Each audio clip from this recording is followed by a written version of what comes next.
Thank you very much, Commissioner.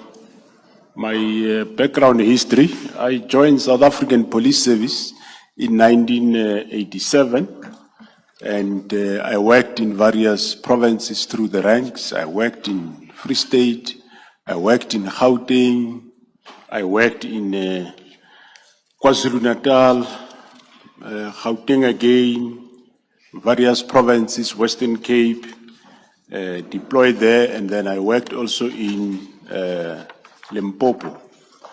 Throughout my career, I acquired broad managerial experience within the service. I attended a number of courses within the South African Police Service, both at junior ranks and at senior ranks.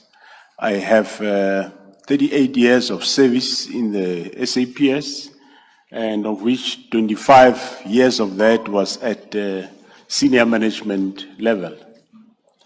I held up positions of unit commander.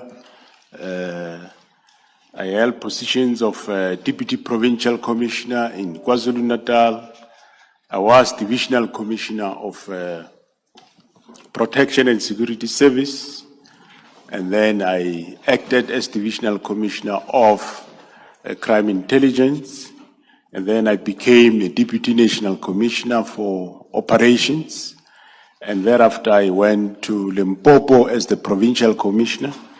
And in 2016, I came back as a deputy national commissioner again, up to 2022. And since 2022 March, up to now, I've been appointed as the National Commissioner of South African Police Service.